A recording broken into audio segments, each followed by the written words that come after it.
Side 3, The Transmigration of Timothy Archer, by Philip K. Dick, continuing on page 93.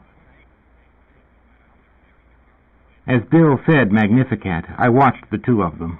The care he took in spooning out the food, systematically, his attention deeply fixed, as if it were very important what he had become involved in. He kept his gaze intent on Magnificat, and as he scrutinized the old cat, he smiled again, that smile that so touched me, so made me start. Batter me, O God, I thought, remembering for some strange reason. Batter and kill me. They have injured this sweet, kind baby until there is almost nothing left. Burned his circuits out as a pretense of healing him. The fucking sadists, I thought, in their sterile coats. What do they know about the human heart? I felt like crying. And he will be back in, I thought, as Kirsten says, in and out of the hospital the rest of his life. The fucking sons of bitches. Batter my heart, three-personed God, for you as yet but knock, breathe, shine, and seek to mend, that I may rise and stand, o'erthrow me, and bend your force, to break, blow, burn, and make me new.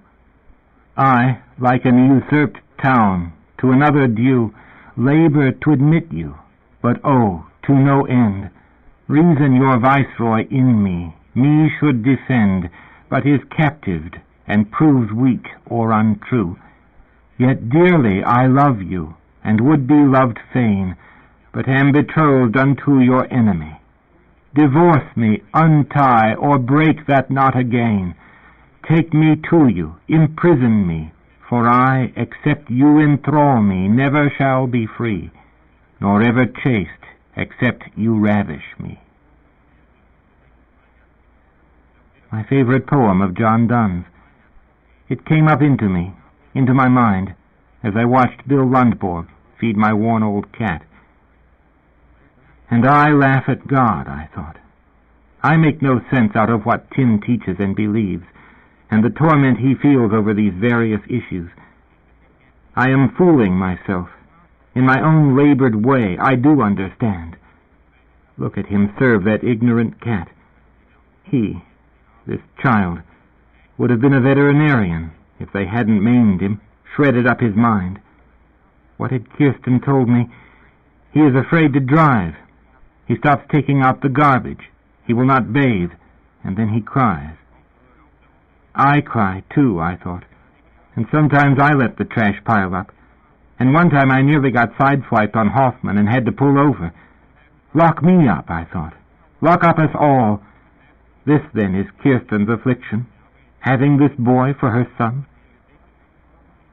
Bill said, "Is there anything else I can feed her?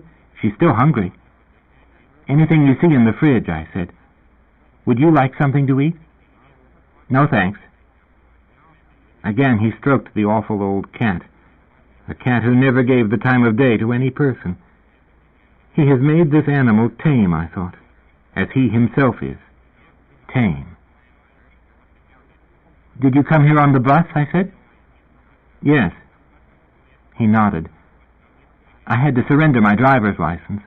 I used to drive, but..." He became silent. "I take the bus," I said. "I had a real great car," Bill said. "A 56 Chevy, a stick shift with an 8, the big 8 they made. It was only the second year Chevrolet made an 8. The first year was 55. "Those are very valuable cars," I said. "Yes. Chevrolet had changed to that new body style, after the old higher, shorter body style they used so long.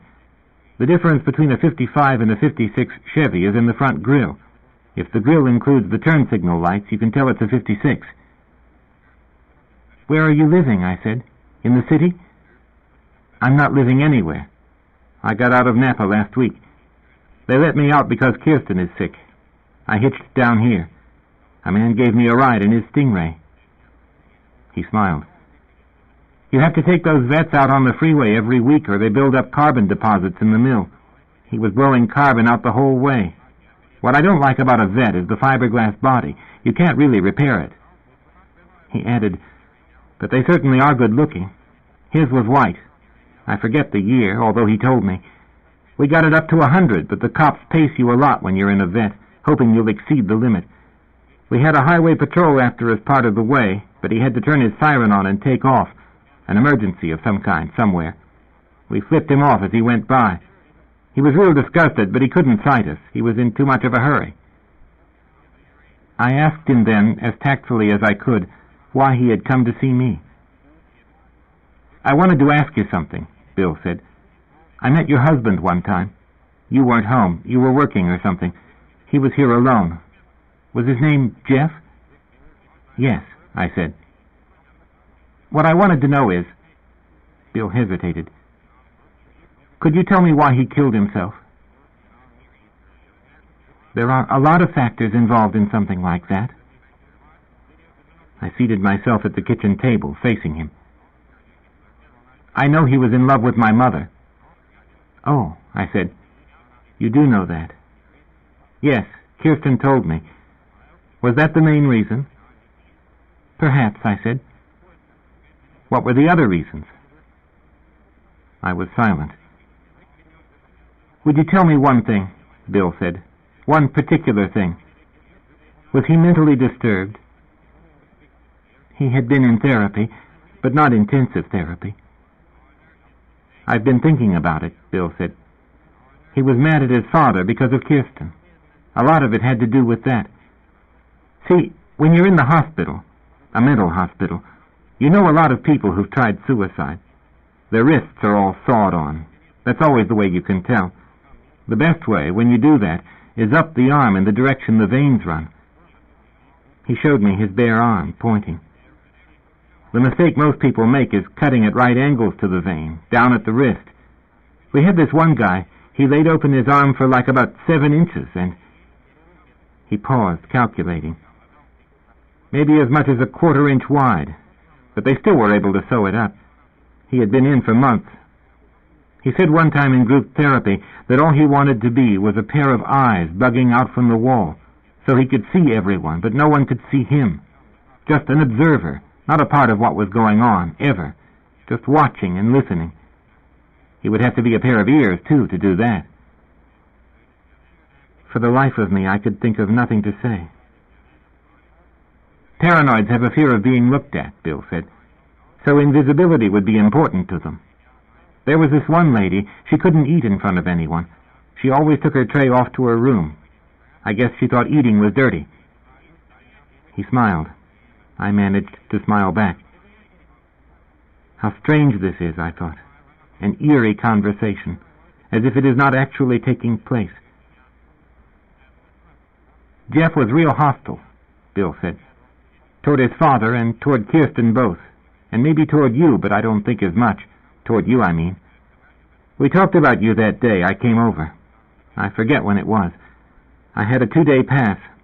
I hitched down then, too. It's not that hard to hitch.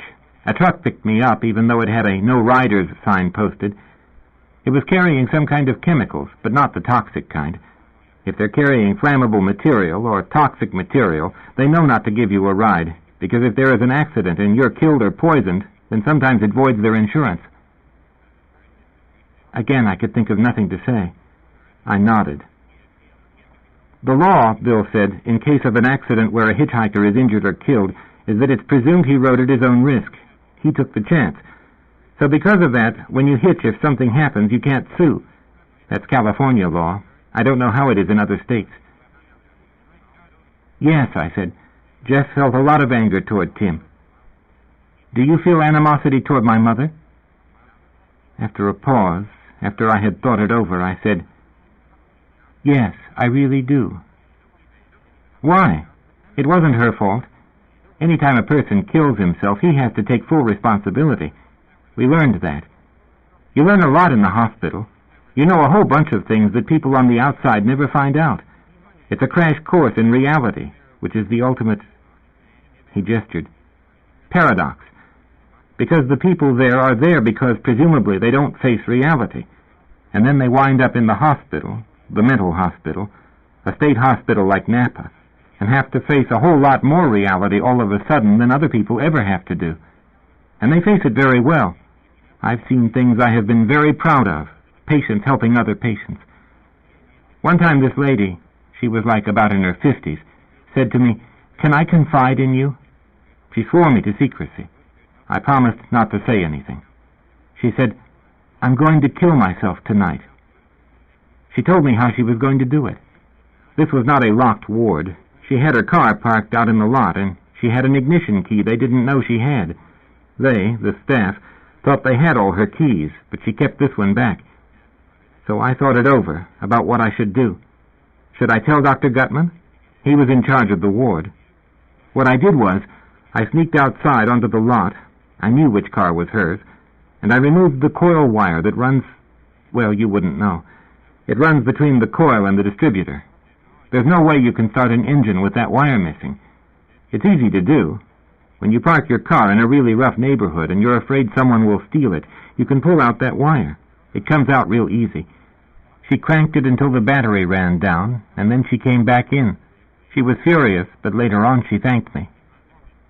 He pondered and then said, half to himself, she was going to ram an ongoing car on the Bay Bridge. So I saved him, too, the other car. It might have been a station wagon full of kids. My God, I said faintly. It was a decision I had to make in a hurry, Bill said. Once I knew she had that key, I had to do something. It was a big Merc, silver-colored, almost new. She had a lot of money. In a situation like that, if you don't act, it's the same as helping them. I said, it might have been better to tell the doctor. No. He shook his head. Then she would have... Well, it's hard to explain. She knew that I did it to save her life, not to get her in trouble. If I had told the staff, especially if I had told Dr. Gutman, she would have interpreted that as me just trying to get her kept there another couple of months. But this way they never knew, so they didn't hold her any longer than they originally intended to. When I got out, she got out before I did. One time she came by my apartment. I gave her my address. Anyhow, she came by. She was driving that same Merc. I recognized it when she pulled up, and she wanted to know how I was getting along. How were you getting along? I said. Not good at all. I didn't have money to pay my rent. They were going to evict me. She had a whole lot of money. Her husband was rich. They owned a bunch of apartment buildings up and down California, as far down as San Diego. She went back to her car and came back and handed me a roll of what I thought were nickels. You know, a roll of coins.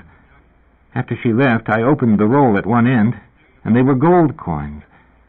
She told me later she kept a lot of her money in the form of gold. It was from some British colony. She told me when I sold them to a coin dealer to specify that they were BU. That stands for bright uncirculated. It's a dealer's term. A bright uncirculated coin is worth more than whatever the opposite would be. I got about $12 a coin when I sold them. I kept one, but I lost it.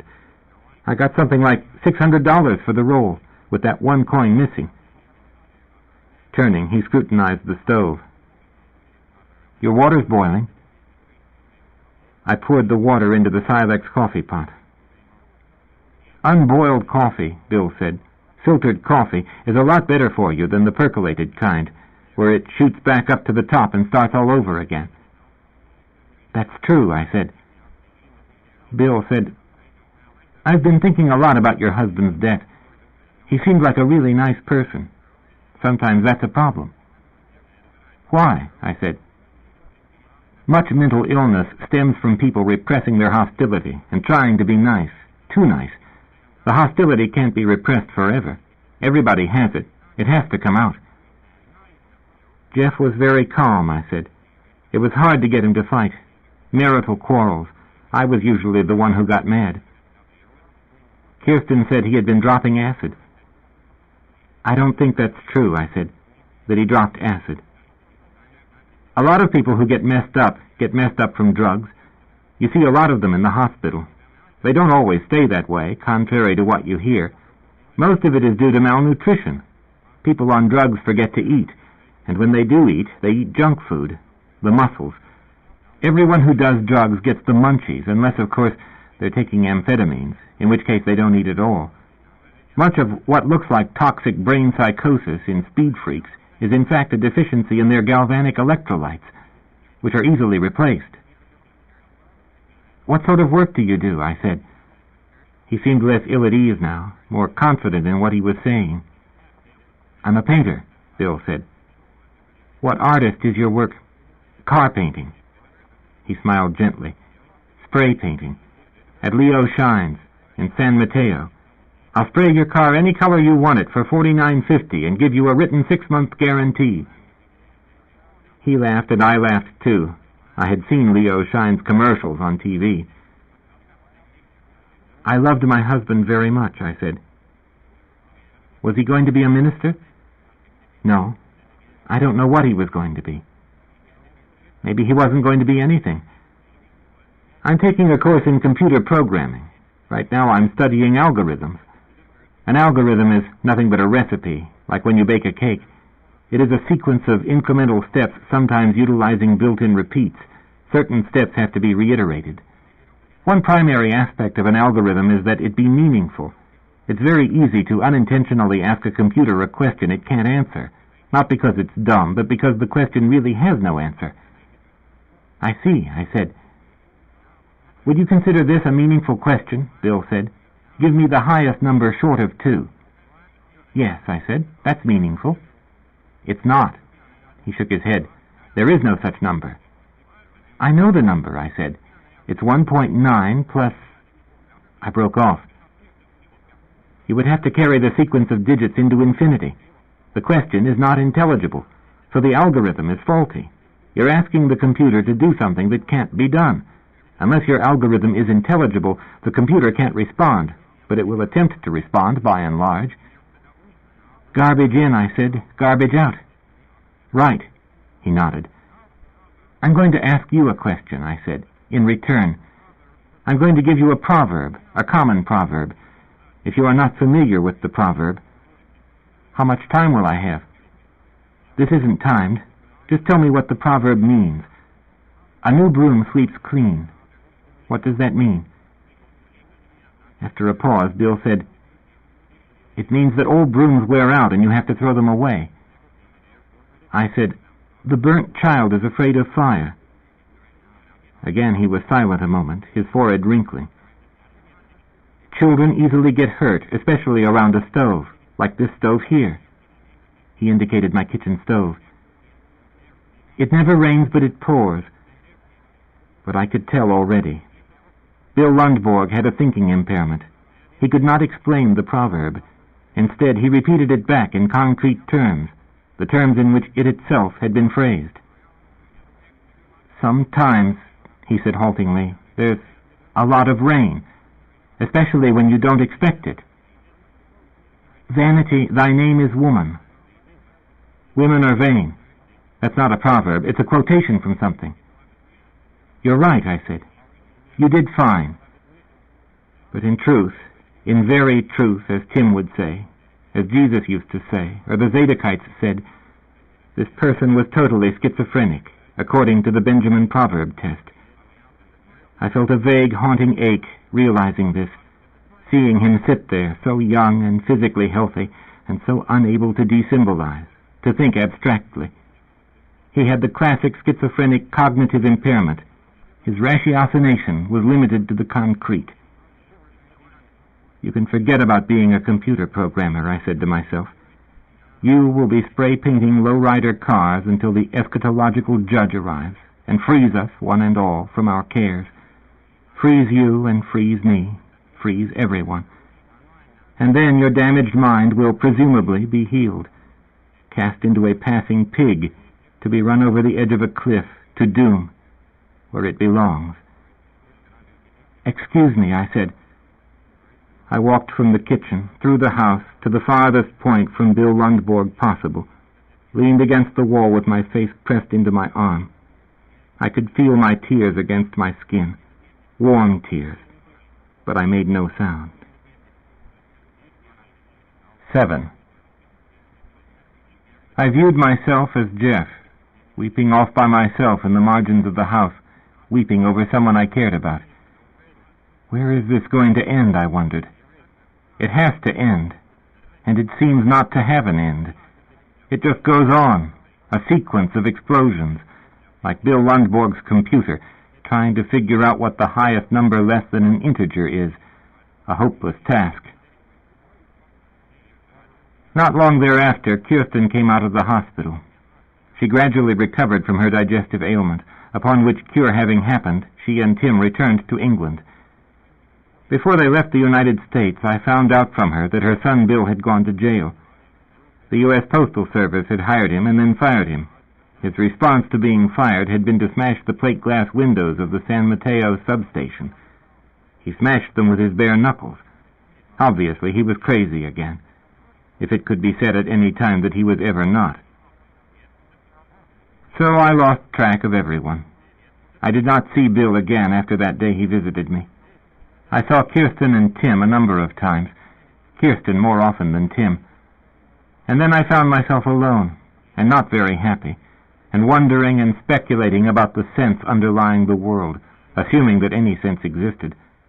Like Bill Lundborg's periods of sanity, it was a dubitable thing.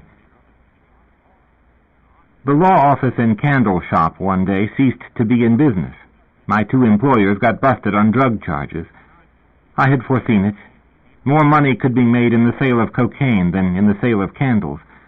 Cocaine at that time did not enjoy the fad popularity that it enjoys now, but the demand even so amounted to an inducement that my employers could not refuse. The authorities managed to accommodate them in their inability to say no to big bucks. Each man got a 5-year prison term. I drifted for a few months, drawing unemployment compensation, and then I squeezed in as a retail record clerk at the musique shop on Telegraph Avenue near Channing Way, which is where I work now. Psychosis takes many forms. You can be psychotic about everything, or you can concentrate on one particular topic. Bill represented ubiquitous dementia. Madness had infiltrated every part of his life, or so I presume. The fixed idea kind of madness is fascinating if you are inclined toward viewing with interest something that is palpably impossible and yet nonetheless exists. Overvalence is a notion about possibilities in the human mind, possibilities of something going wrong, that did it not exist, it could not be supposed. I mean by this simply that you have to see an overvalent idea at work fully to appreciate it. The older term is idée fixe. Overvalent idea expresses it better because this is a term derived from mechanics and chemistry and biology. It is a graphic term, and it involves the notion of power. The essence of valence is power, and that is what I am talking about.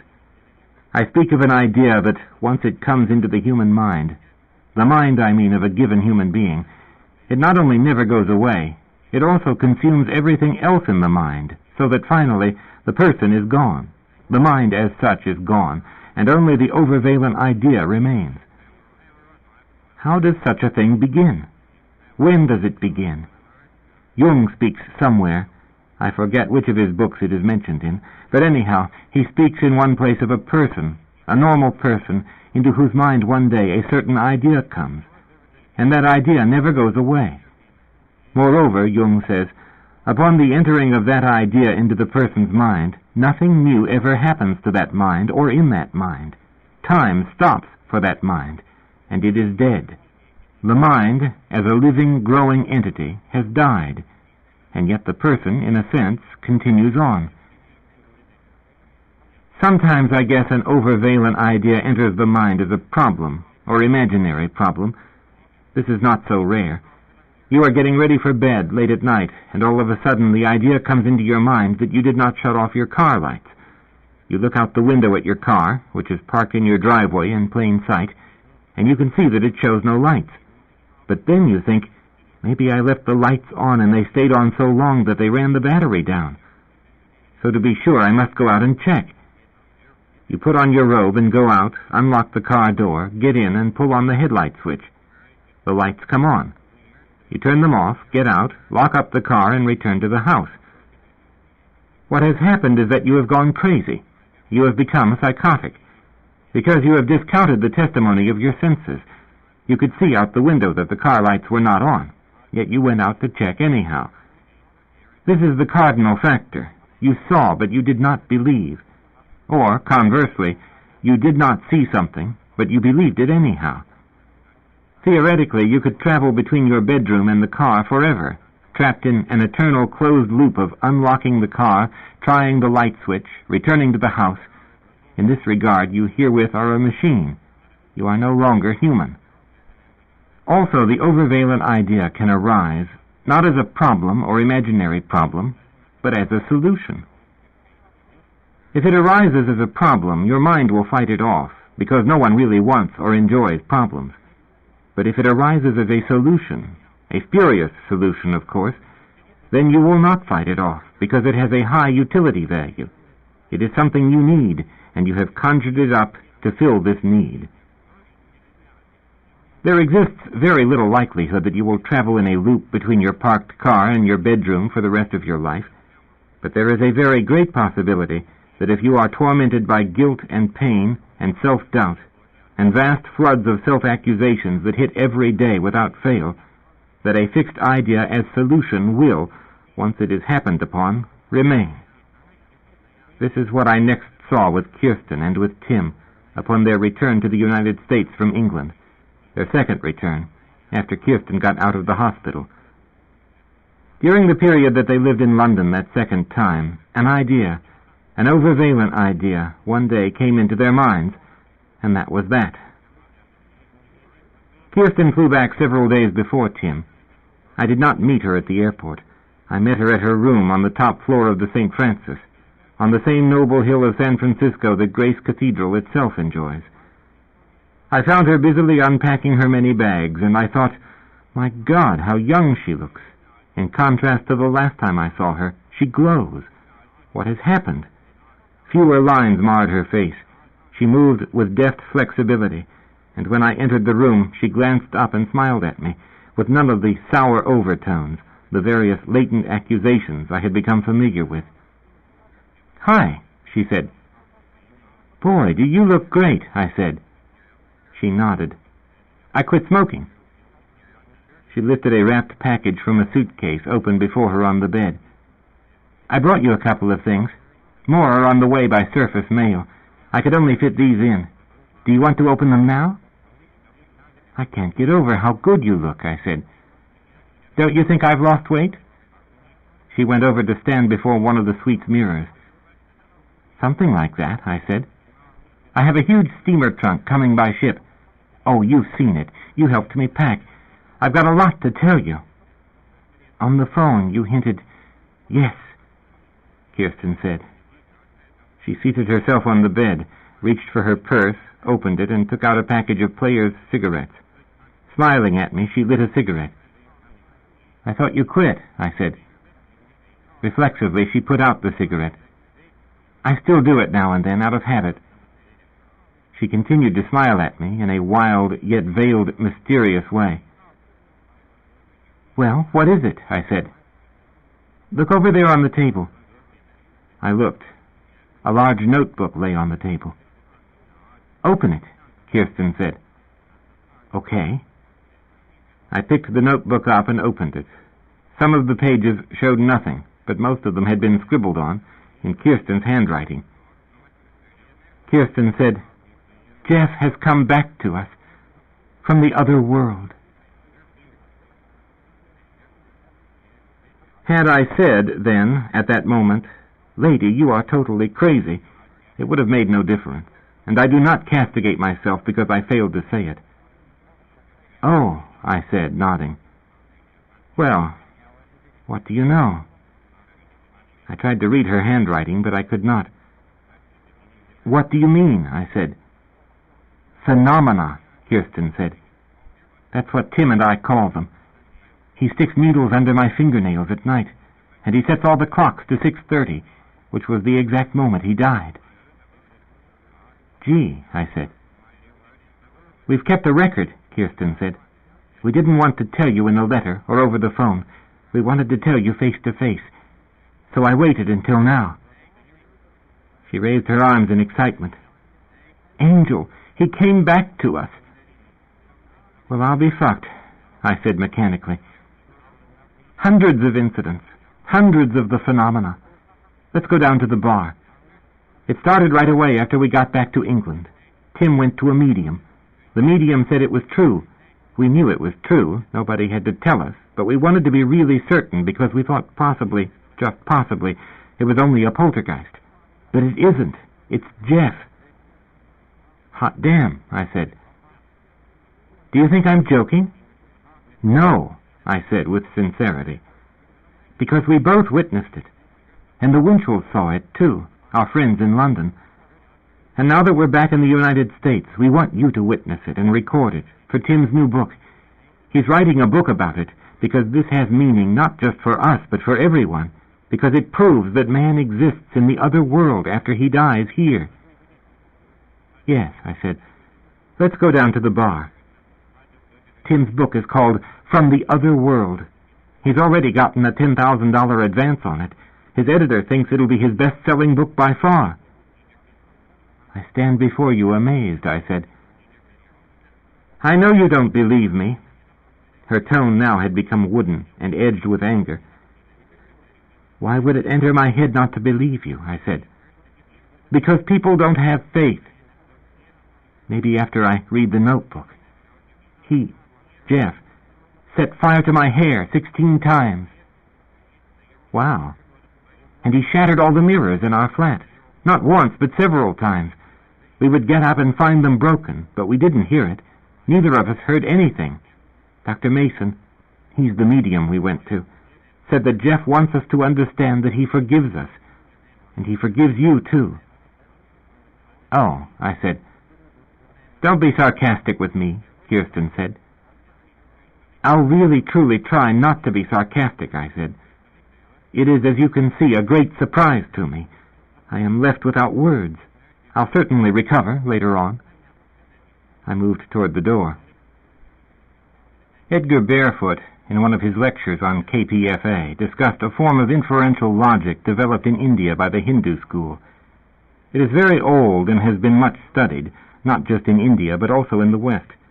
It is the second means of knowledge by which man obtains accurate cognition, and is called anumana, which is Sanskrit for measuring along some other thing, inference.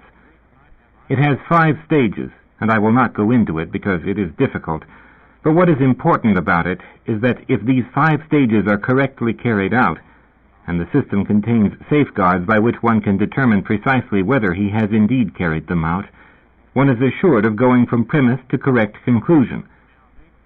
What especially dignifies anumana is step 3, the illustration, udaharana. It requires what is called an invariable concomitance, vyapti, literally pervasion. The anumana form of inferential reasoning will only work if you can be absolutely certain that you indeed possess a vyapti, not a concomitance, but an invariable concomitance. For example, late at night you hear a loud, sharp, echoing popping sound. You say to yourself, that must be an auto backfiring, because when an auto backfires, such a sound is created. This precisely is where inferential reasoning, that is, from effect back to cause, breaks down. This is why in the West many logicians feel that inductive reasoning as such is suspect, that only deductive reasoning can be relied on. The Indian anumana strives for what is called a sufficient ground. The illustration requires an actual, not assumed, observation at all times, holding that no concomitance can be assumed which fails to be exemplified. We in the West have no syllogism exactly equal to the anumana, and it is a shame that we do not, because had we such a rigorous form by which to check our inductive reasoning, Bishop Timothy Archer might well know of it, and had he known of it, he would have known that his mistress, waking up to find her hair singed, does not in fact prove that the spirit of his dead son has returned from the other world, from, in essence, beyond the grave. Bishop Archer could and did fling around such terms as hysteron proteron, because that logical fallacy is known in Greek, which is to say Western thought. But the anumana is from India. The Hindu logicians distinguished a typical fallacious ground that wrecked the anumana. They called it hetvabhasa, merely the appearance of a ground, and this deals with only one step in the anumana out of 5. They found all sorts of ways to fuck up this 5-stage structure, any one of which a man with Bishop Archer's intelligence and education would have, or should have, been able to follow. That he could believe that a few weird unexplained events proved that Jeff was not only still alive, somewhere, but communicating with the living, somehow, shows that, like Wallenstein with his astrological charts during the 30 Years' War, the faculty of accurate cognition is variable and depends, in the final analysis, on what you want to believe, not what is so. A Hindu logician living centuries ago could have seen at a glance the basic fallacy in the reasoning that argued for Jeff's immortality. Thus, the will to believe chases out the rational mind, whenever and wherever the two come into conflict. This is all I can assume, based on what I now was seeing. I suppose we all do it, and do it often, but this was too glaring, too basic to ignore. Kirsten's lunatic son, palpably schizophrenic, could show why asking a computer for the largest number short of 2 is an unintelligible request. But Bishop Timothy Archer, a lawyer, a scholar, a sane adult, could see a pin on the bedsheet beside his mistress and leap to the conclusion that his dead son was communicating with him from another world. Moreover, Tim was writing it all up in a book that would first be published and then read. He not only believed nonsense, he believed it in a public way. "Wait till the world hears about this," Bishop Archer and his mistress declared. Winning the heresy confrontation perhaps had convinced the bishop that he could not err, or if he erred, no one could pull him down. He was wrong in both respects. He could err, and there were people who could pull him down. He could pull himself down, for that matter. I saw all this clearly as I sat with Kirsten at one of the bars in the St. Francis Hotel that day, and there was nothing I could do. Their fixed idea, being not a problem but a solution, could not be reasoned away, even though finally it amounted to a further problem on its own. They had tried to solve one problem with yet another. That is not how you do it. You do not solve one problem with another greater problem. This is how Hitler, who uncannily resembled Wallenstein, had tried to win World War II. Tim could admonish me about hysteron-proteron reasoning to his heart's content, and then fall victim to the merely occult nonsense stuff of popular paperback books. He might as well have believed that Jeff had been brought back by ancient astronauts from another star system. I hurt thinking about this. I hurt in my legs. I hurt throughout. Bishop Archer, who hysteron-proteroned me up and down the street, he being a bishop, I being a young woman with a B.A. from Cal in liberal arts, I had one night heard Barefoot talk about this Anumana Hindu thing, and I knew more or could do more than the Bishop of California. And it didn't matter, because the Bishop of California was not going to listen to me, any more than he was going to listen to anybody else, over and beyond his mistress, who, like himself, was so steeped in guilt and so messed up by intrigue and deceit, emanating from their invisible relationship, that they had long since ceased to be able to reason properly. Bill Lundborg, shut up in jail now, could have set them straight. A taxi driver picked at random could have told them they were calculatedly destroying their lives, not just by believing this, although that alone was sufficiently destructive, but by deciding to publish it. Fine, do it. Wreck your goddamn life. Cast charts of the stars, cast horoscopes, while the most destructive war in modern times is raging. It will earn you a place in the history books. As a dunce, you get to sit on the tall stool in the corner. You get to wear the conical cap. You get to undo all the social activist shit you ever engineered in concert with some of the finest minds of the century. For this, Dr. Martin Luther King Jr. died. For this, you marched at Selma. To believe, and to say publicly that you believe, that the ghost of your dead son is pushing pins under the fingernails of your mistress while she is asleep. By all means, publish it. Be my guest. The logical error, of course, is that Kirsten and Tim reasoned backward from effect to cause. They did not see the cause. They saw only what they called phenomena, and from these phenomena they inferred Jeff as the secret cause operating in or from the other world. The Anumana structure shows that this inductive reasoning is not reasoning at all. With the Anumana, You begin with a premise and work through the 5 steps to your conclusion, and each step is airtight in relation to the step before it and the step after it. But there is no airtight logic involved in inferring that broken mirrors and singed hair and stopped clocks and all that other crap reveals and in fact proves another reality in which the dead are not dead. What it proves is that you are credulous and you are operating at a 6-year-old level mentally. You are not reality testing. You are lost in wish fulfillment, in autism. But it is an eerie kind of autism because it revolves around a single idea. It does not invade your general field, your total attention. Outside of this one spurious premise, this one faulty induction, you are clear-headed and sane. It is a localized madness, allowing you to speak and act normally the rest of the time. Therefore, no one locks you up, because you can still earn a living, take baths, drive a car, take out the trash. You are not crazy in the manner that Bill Lundborg is crazy, and in a certain sense, depending on how you define crazy, you are not crazy at all. Bishop Archer could still perform his pastoral chores. Kirsten could still buy clothes at the best stores in San Francisco. Neither of them would smash the windows of a U.S. Postal Service substation with their bare fists. You cannot arrest someone for believing that his son is communicating to this world from the next, or believing, for that matter, that there is a next world.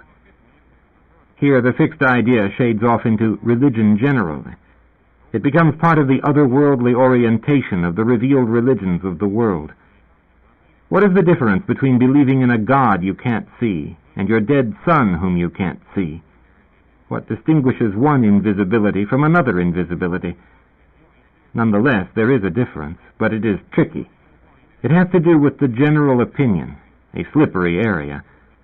Many people believe in God, but few people believe that Jeff Archer sticks pins under Kirsten Lundborg's fingernails while she is asleep. That is the difference, and when put that way, the subjectivity of it is plain. After all, Kirsten and Tim have the goddamn pins, and the burned hair, and the broken mirrors, not to mention the stopped clocks.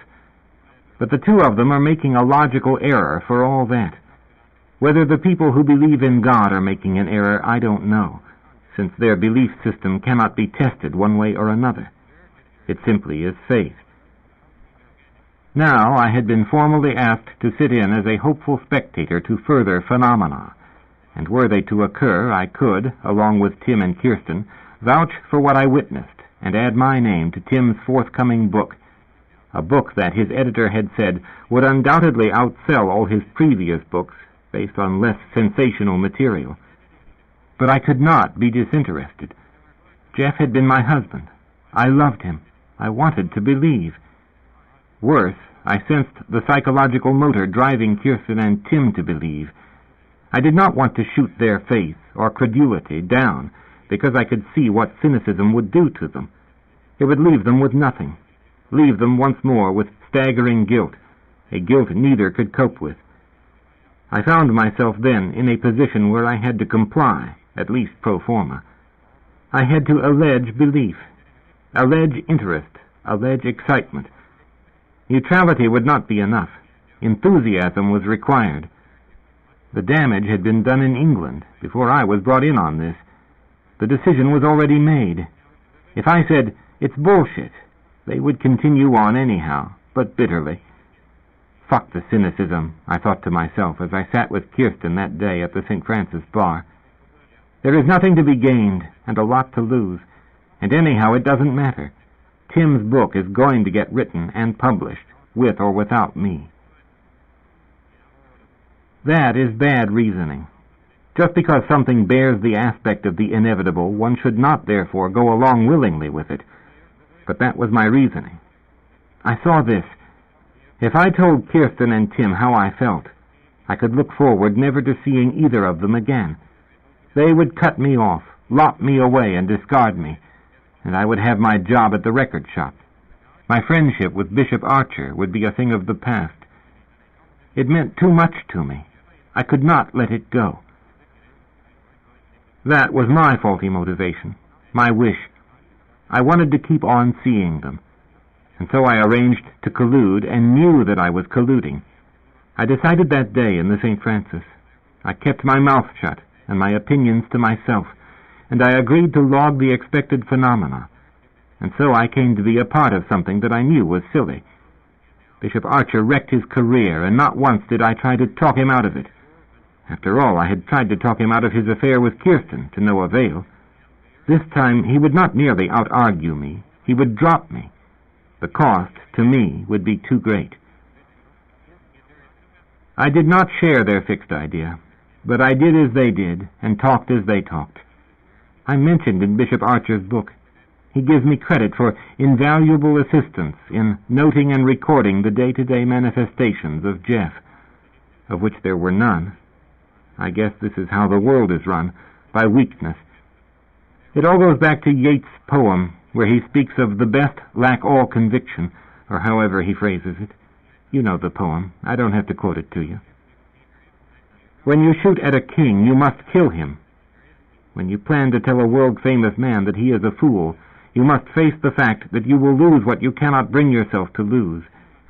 So I kept my fucking mouth shut, drank my drink, paid for my drink and Kirsten's, accepted the presents she had brought me from London, and promised to watch for fast-breaking phenomena, for all new developments. And I would do it again, if I had the opportunity, because I loved the two of them very much, both Kirsten and Tim. I loved them far more than I cared about my own probity. Friendship loomed large. The importance of probity, hence probity itself, dwindled and at last vanished entirely. I said goodbye to my integrity and kept my friendships alive. Somebody else will have to judge if I did the right thing, for I am still not disinterested. I still see only two friends, just returned from months abroad, friends I had longed for, especially with Jeff dead, friends I could not survive without, and deep inside me, a subtle factor urged me on, a factor I did not admit to that day. I took pride in the fact that I knew a man who had marched with Dr. King at Selma, a famous man whom David Frost interviewed, whose opinions helped shape the modern intellectual world. There you have it, the essence of it. I defined myself to myself, my identity, in terms of being Bishop Archer's daughter-in-law and friend. This is an evil motivation, and it pinned me. It had me caught fast. I know Bishop Timothy Archer, my mind uttered to itself in the darkness of the night. It whispered these words to me, bolstering my self-esteem. I, too, felt guilt over Jeff's suicide, and by participating in the life and times, the customs and habits of Bishop Archer, I lost my own self-doubts, or at least felt them diminish. But there is a logical error in my reasoning, as well as an ethical one, and I had not perceived it. Through his credulity and superstitious folly, the Bishop of California intended to barter away his influence, his power to control public opinion, the very power that drew me to him. Had I been able to time-bind adequately that day at the St. Francis, I would have foreseen this and done differently. He would not long be a great man. He connived to transform himself from authority to crank. Thus, much of what drew me to him would soon vanish. So in this respect, I stood in as deluded a state as he. This failed to register on my mind that day. I saw him only as he was then, not as he would be in a few years. I, too, was operating at a 6-year-old level.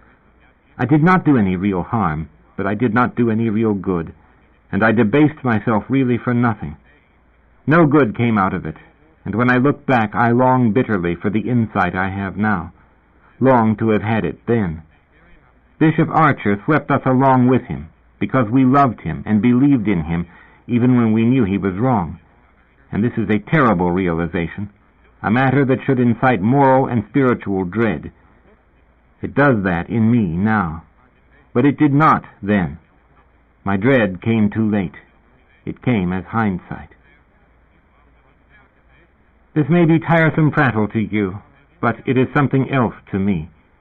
It is my heart's despair. 8. The authorities did not keep Bill Lunsborg in jail long.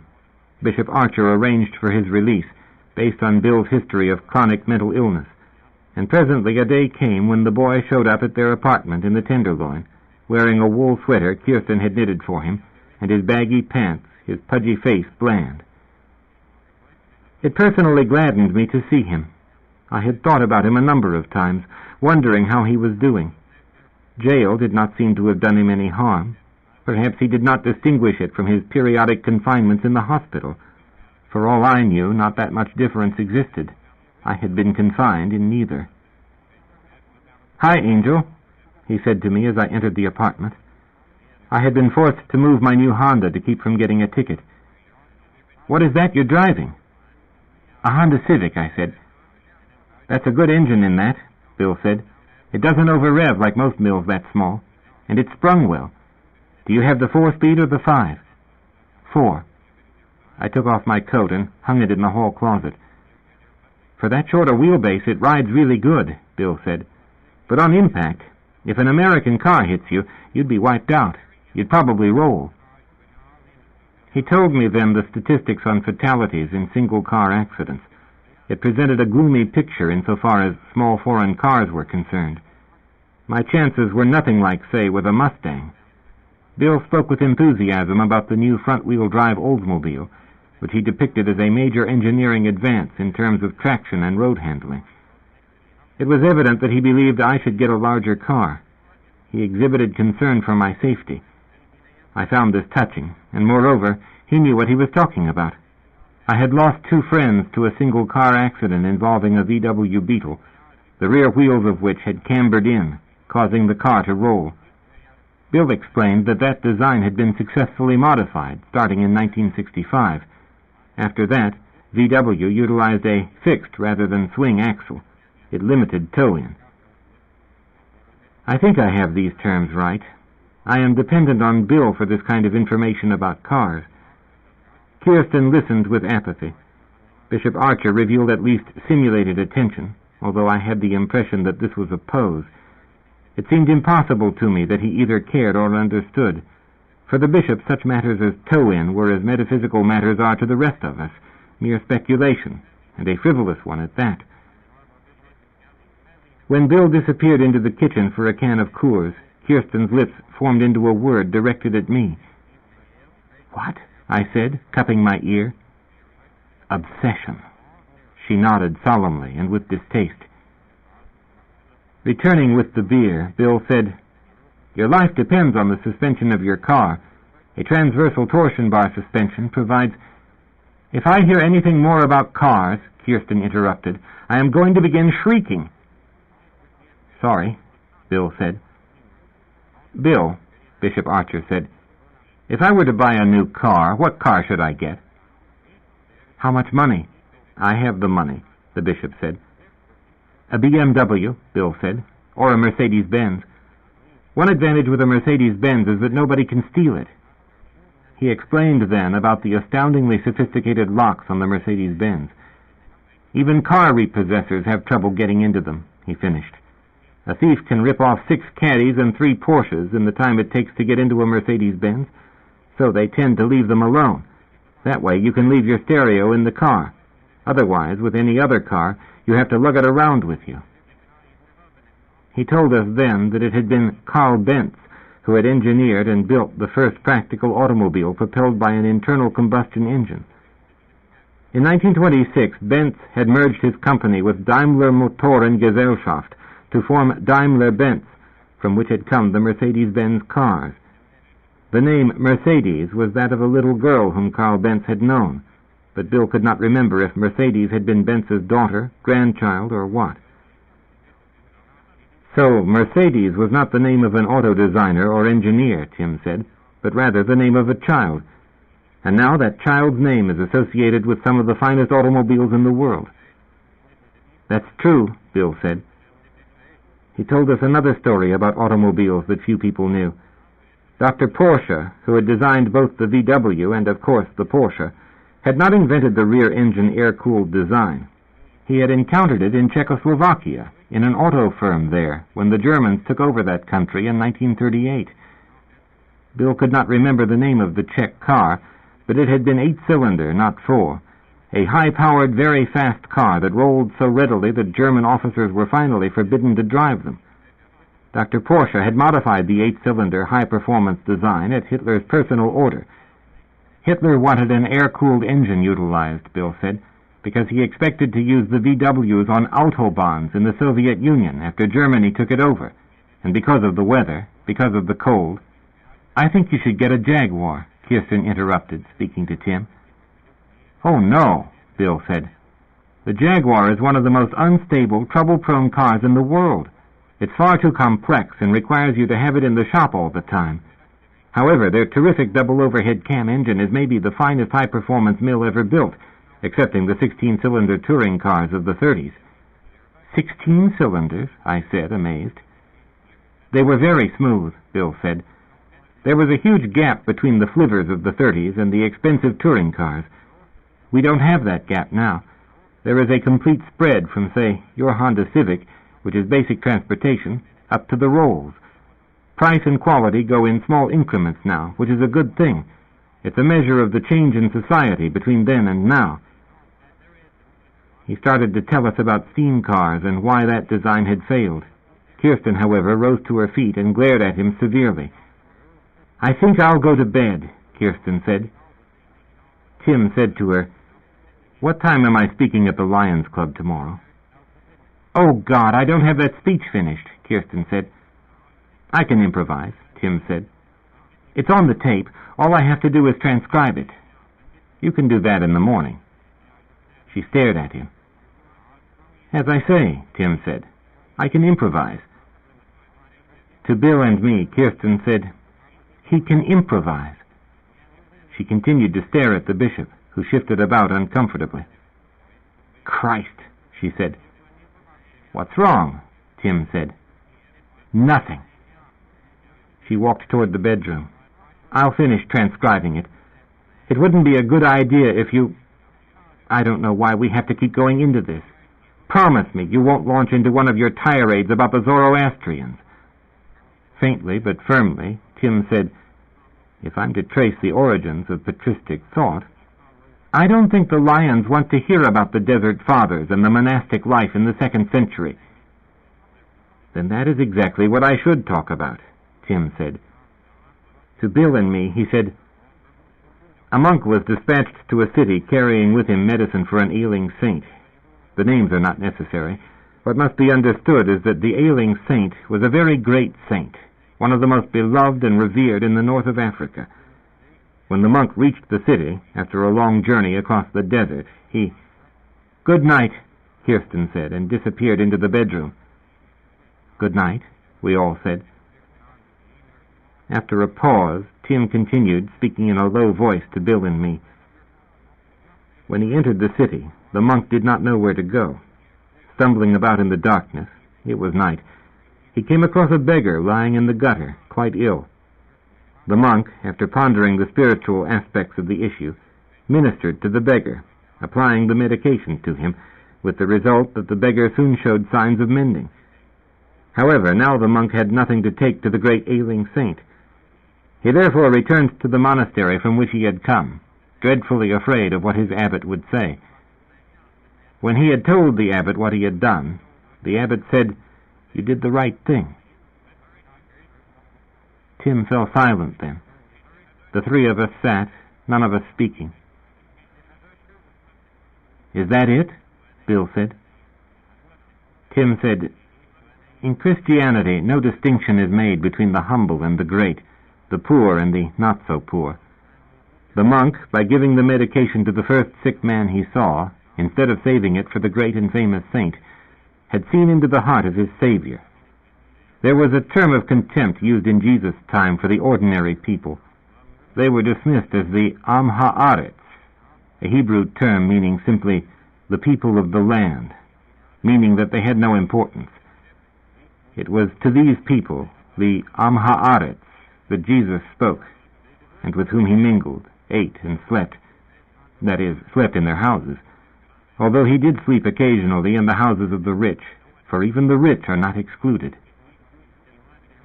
Tim seemed somewhat downcast, I noticed. "The bish," Bill said, smiling.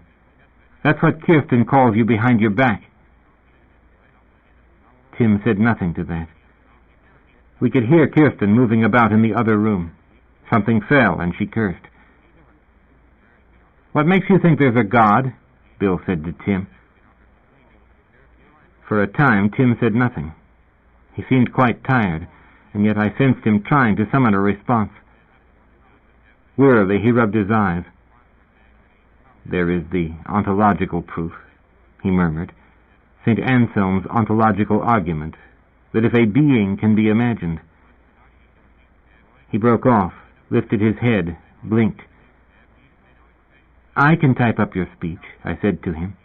"That was my job at the law office. I'm good at that." I rose. "I'll go tell Kirsten." "There is no problem," Tim said. "Wouldn't it be better if you were speaking from a written transcript?" I said. Tim said, "I want to tell them about the..." He ceased speaking. "You know, Angel," he said to me, "I really love her. She has done so much for me. And if she hadn't been with me after Jeff's death, I don't know what I would have done. I'm sure you understand." To Bill, he said, "I am terribly fond of your mother. She is the person closest to me in all the world." "Is there any proof of God's existence?" Bill said. After a pause, Tim said, "A number of arguments are given. Perhaps the best is the argument from biology, advanced, for instance, by Teilhard de Chardin.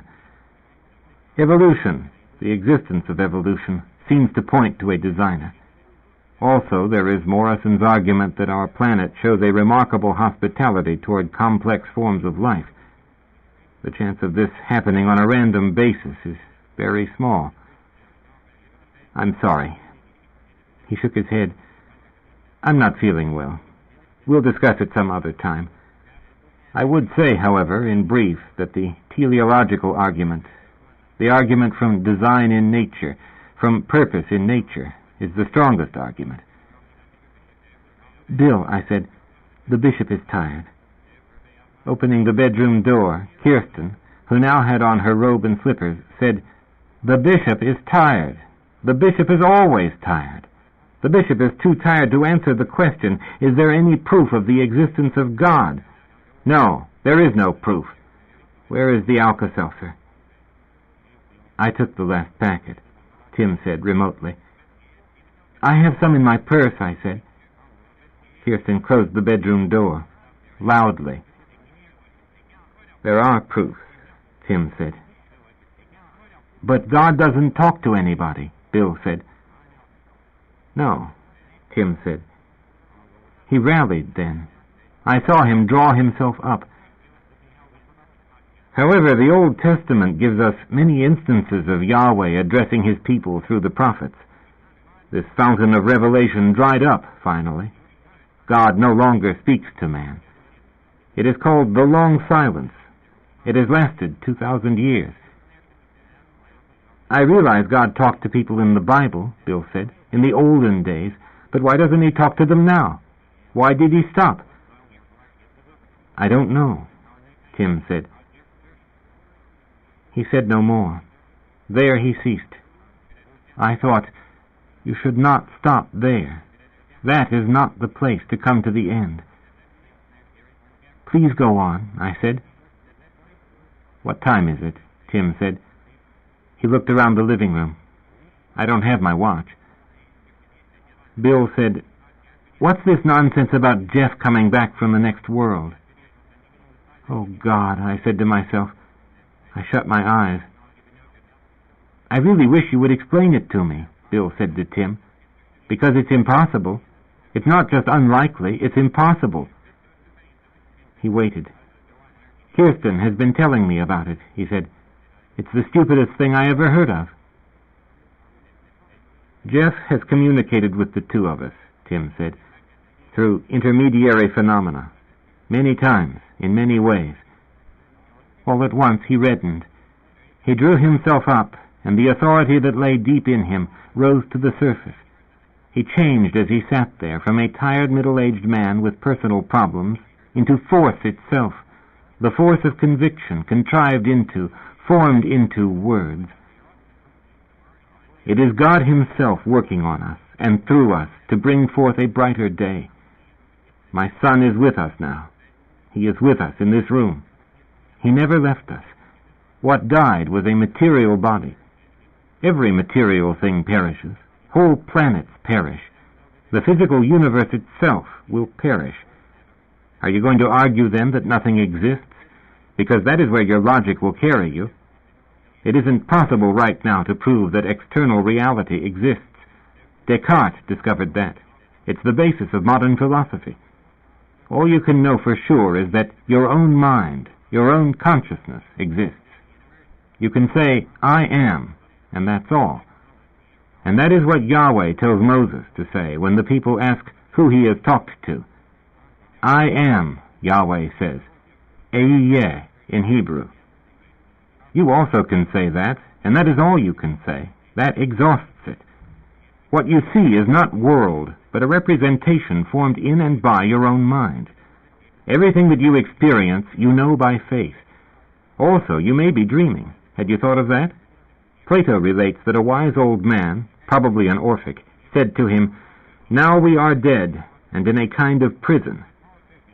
Plato did not consider that an absurd statement. He tells us that it is weighty and something to think about. Now we are dead. We may have no world at all. I have enough evidence, your mother and I, for Jeff returning to us, as I have that the world itself exists. We do not suppose he has come back. We experience him as coming back. We have lived and are living through it. So it is not our opinion. It is real. Real for you, Bill said. What more can reality give? Well, Bill said, I don't believe it. The problem does not lie with our experience in this matter, Tim said. It lies with your belief system. Within the confines of your belief system, such a thing is impossible. Who can say, truly say, what is possible? We have no knowledge of what is and isn't possible. We do not set the limits. God sets the limits. Tim pointed at Bill. His finger was steady. What one believes and what one knows depend in the final analysis on God. You can't will your own consent or refusal to consent. It is a gift from God, an instance of our dependence. God grants us a world and compels our assent to that world. He makes it real for us. This is one of his powers. Do you believe that Jesus was the Son of God, was God himself? You don't believe that either. So how can I prove to you that Jeff returned to us from the other world? I can't even demonstrate that the Son of Man walked this earth 2,000 years ago for us, and lived for us, and died for us, for our sins, and rose in glory on the third day. Am I not right about that? Do you not deny that also? What do you believe, then? In objects you get into and drive around the block. There may be no objects, and no block.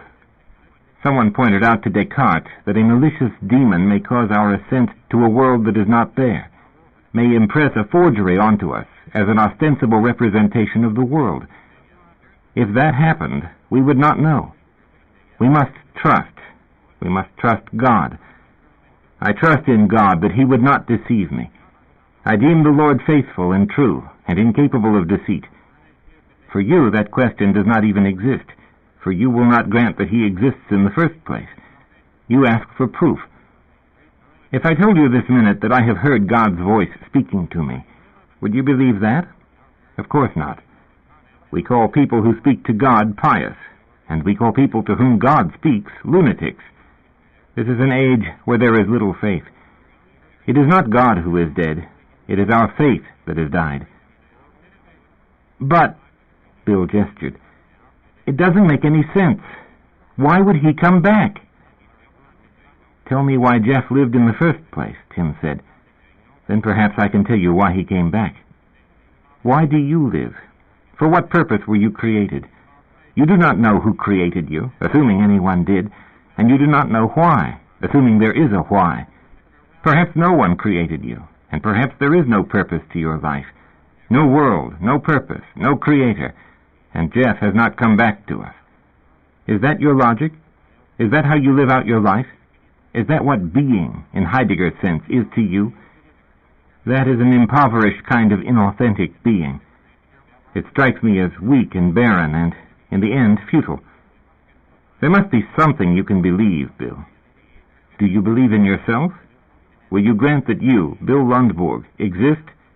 You will grant that. Fine. Good enough. We have a start. Examine your body. Do you have sense organs? Eyes, ears, taste, touch, and smell? Then, probably, this percept system was designed to receive information. If that is so, it is reasonable to assume that information exists. If information exists, it probably pertains to something. Probably there is a world. Not certainly, but probably. And you are linked to that world through your sense organs. Do you create your own food? Do you, out of yourself, out of your own body, generate the food that you need in order to live? You do not. Therefore, it is logical to assume that you are dependent on this outer world, of whose existence you possess only probable knowledge, not necessary knowledge. World is for us only a contingent truth, not an ineluctable one. What does this world consist of? What is out there? Do your senses lie? If they lie, why were they caused to come into being? Did you create your own sense organs? No, you did not. Someone or something else did. Who is that someone who is not you? Apparently, you are not alone, the sole existent reality. Apparently, there are others, and one of them, or several of them, designed and built you and your body, the way Carl Benz designed and built the first motor car. How do I know there was a Carl Benz? Because you told me? I told you about my son Jeff returning. Kirsten told me, Bill corrected him. Does Kirsten normally lie to you? Tim said. No, Bill said. What do she and I gain by saying that Jeff has returned to us from the other world? Many people will not believe us. You yourself do not believe us. We say it because we believe it is true, and we have reasons to believe it is true. We have both seen things, witnessed things. I don't see Carl Benz in this room, but I believe he once existed. I believe that the Mercedes-Benz is named after a little girl and a man. I am a lawyer. I am a person familiar with the criteria by which data is scrutinized. We, Kirsten and I, have the evidence of Jeff, the phenomena. Yeah, but that phenomena you have, all of them, they don't prove anything. You're just assuming Jeff caused it, caused those things. You don't know. Tim said, let me give you an example.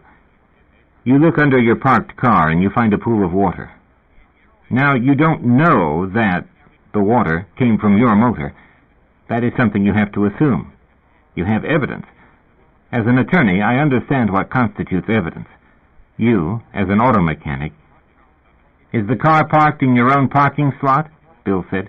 Or is it in a public parking lot, like at the supermarket? Slightly taken aback, Tim paused. I don't follow you. If it's your own garage or parking slot, Bill said, where only you park, then it's probably from your car. Anyhow, it wouldn't be from the motor. It'd be from the radiator or the water pump or one of the hoses. But this is something you assume, Tim said, based on the evidence. It could be power steering fluid. That looks a lot like water. It's sort of pinkish. Also, your transmission, if you have an automatic transmission, uses the same kind of fluid. Do you have power steering? On what? Tim said. On your car. I don't know. I'm speaking about a hypothetical car. Or it could be engine oil, Bill said, in which case it wouldn't be pink. You have to distinguish whether it's water or whether it's oil. If it's from the power steering or the transmission, it could be several things. If you're in a public place and you see a puddle under your car, it probably doesn't mean anything, because a lot of people park where you're parked. It could have come from the car parked there before you. The best thing to do is... But you're only able to make an assumption, Tim said. You can't know it came from your car. You can't know right away, but you can find out. Okay, let's say it's your own garage and no one else parks there. The first thing to figure out is what kind of fluid it is. So you reach under the car, you may have to back it out first, and dip your finger in the fluid. Now, is it pink or brown? Is it oil? Is it water? Let's say it's water. Well, it could be normal. It could be overflow from the relief system of your radiator. After you turn off an engine, the water gets hotter sometimes and blows out through the relief pipe. Even if you can determine that it is water, Tim said doggedly, you can't be sure it came from your car. Where else would it come from? That's an unknown factor. You're acting on indirect evidence. You didn't see the water come from your car. Okay, turn the engine on, let it run, and watch. See if it drips. Wouldn't that take a long time? Tim said. Well, you have to know. You should check the level in the power steering system. You should check your transmission level, your radiator, your motor oil. You should routinely check all those things. While you're standing there, you can check them. Some of them, like the level of fluid in the transmission, have to be checked while the motor's running. Meanwhile, you can also check your tire pressure. What pressure do you carry? In what? Tim said. Your tires. Bill smiled. There are 5 of them. 1 in your trunk, your spare. You probably forget to check that when you check the others. You won't find out you've got no air in your spare until you get a blowout someday, and then you'll find out if you have air in your spare. Do you have a bumper jack or an axle jack? What kind of car are you driving? I think it's a Buick, Tim said. It's a Chrysler, I said quietly. Oh, Tim said. After Bill departed for his trip back to the East Bay, Tim and I sat together in the living room of the Tenderloin apartment, and Tim talked openly and candidly to me. Kirsten and I, he said, have been having a few difficulties. He sat beside me on the couch, speaking in a low voice so that Kirsten, in the bedroom, would not hear. How many downers is she taking? I said. You mean barbiturates? Yes, I mean barbiturates, I said. I really don't know. She has a doctor who gives her all she wants. She gets 100 at one time. Seconal. And also she has Amitol. I think the Amitol is from a different doctor. You better find out how many she's taking. Tim said, why would Bill resist the realization that Jeff has come back to us? Lord only knows, I said. The purpose of my book is to provide comfort to heartbroken people who have lost loved ones. What could be more reassuring than the knowledge that there is a life beyond the trauma of death, just as there is life beyond the trauma of birth? We are assured by Jesus that an afterlife awaits us. On this, the whole promise of salvation depends. I am the resurrection. If anyone believes in me, even though he dies, he will live. And whoever lives and believes in me will never die. And then Jesus says to Martha, do you believe in this? To which Martha responds, yes, Lord. I believe that you are the Christ, the Son of God, the one who was to come into this world. Later, Jesus says, for what I have spoken does not come from myself. No, what I was to say, what I had to speak, was commanded by the Father who sent me, and I know that his commands mean eternal life. Let me get my Bible. Tim reached for a copy of the Bible which lay on the end table. 1 Corinthians 15:12. Now, if Christ raised from the dead is what has been preached, how can some of you be saying that there is no resurrection of the dead?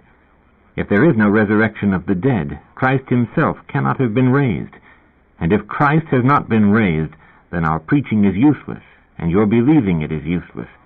Indeed, we are shown up as witnesses who have committed perjury before God, because we swore in evidence before God that he had raised Christ to life. For if the dead are not raised, Christ has not been raised.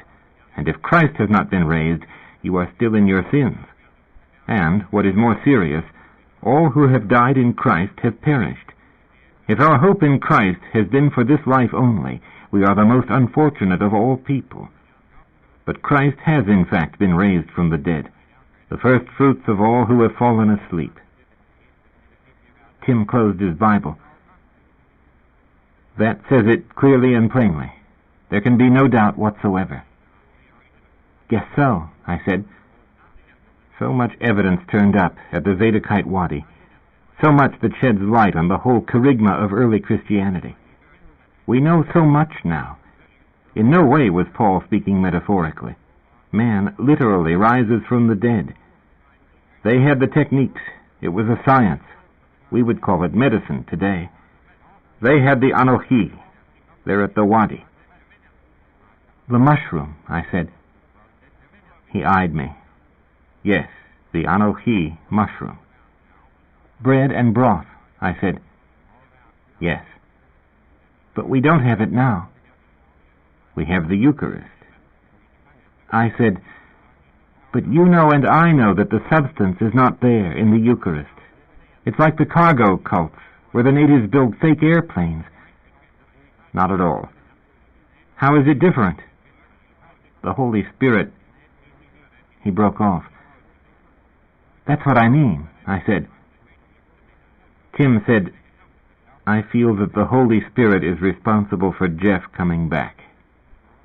So then you reason that the Holy Spirit does still exist, and always existed, and is God, one of the forms of God. I do now, Tim said, now that I've seen evidence. I did not believe it until I saw the evidence. The clocks set at the time of Jeff's death, Kirsten's burned hair, the broken mirrors, the pins stuck under her fingernails. You saw her clothes all disarranged that time. We had you come in and see for yourself. We didn't do that. No living person did that. We wouldn't manufacture evidence. Do you believe we would do that? Contrive a fraud? No, I said. And the day that those books leaped out of the bookshelf and fell to the floor, no one was there. You saw that with your own eyes. Do you think the Anochi mushroom still exists? I asked. I don't know. There is a Vita Verna mushroom mentioned in Pliny the Elder's Historia Naturalis, Book 8. He lived in the 1st century. It would be about the right time. And this citation was not something he derived from Theophrastus. This was a mushroom he saw himself, from his direct knowledge of Roman gardens. It may be the Anochi, but that's only a guess. I wish we could be sure. He changed the subject then, as was his custom. Tim Archer's mind never stayed on one topic for long. It's schizophrenia that Bill has, isn't it? Yep, I said. But he can earn a living. When he's not in the hospital, I said, or spiraling into himself and on the way to the hospital. He seems to be doing fine right now. But I note an inability to theorize. He has trouble abstracting, I said. I wonder where and how he'll wind up, Tim said. The prognosis, it's not good, Kirsten says. It's 0 for recovery, zilch, zip, but he's smart enough to stay off drugs. He does not have the advantage of an education. I'm not sure an education is an advantage. All I do is work in a record store. And I wasn't hired for that because of anything I learned in the English department at Cal. I've been meaning to ask you which recording of Beethoven's Fidelio we should buy, Tim said. The Klemperer, I said, on Angel, with Christa Ludwig as Leonora. I am very fond of her aria, Tim said. Abscheulicher, wo eilst du hin? She does it very well. But no one can match Frida Leider's recording years ago. It's a collector's item. It may have been dubbed onto an LP. If so, I've never seen it. I heard it once over KPFA years ago. I never forgot it. Tim said, Beethoven was the greatest genius, the greatest creative artist the world has ever seen. He transformed man's conception of himself. Yes, I said, the prisoners in Fidelio, when they're let out into the light. It is one of the most beautiful passages in all music. It goes beyond beauty, Tim said. It involves an apprehension of the nature of freedom itself. How can it be that purely abstract music, such as his late quartets, can, without words, change human beings in terms of their own awareness of themselves, in terms of their ontological nature? Schopenhauer believed that art, in particular music, had has. The power to cause the will, the irrational striving will, to somehow turn back onto and into itself and cease to strive. He considered this a religious experience, although temporary. Somehow art, somehow music especially, has the power to transform man from an irrational thing into some rational entity that is not driven by biological impulses that cannot by definition ever be satisfied. I remember when I first heard the final movement of the Beethoven 13th Quartet, not the grosse fuga, but the allegro that he added later in place of the grosse fuga. It's such an odd little bit, that allegro, so brisk and light, so sunny. I said, I've read that it was the last thing he wrote. That little allegro would have been the first work of Beethoven's fourth period had he lived. It's not really a third period piece. Where did Beethoven derive the concept, the entirely new and original concept of human freedom that his music expresses? Tim asked. Was he well read? He belonged to the period of Goethe and Schiller, the Aufklärung, the German Enlightenment. End of Side 3. To continue, turn the cassette over.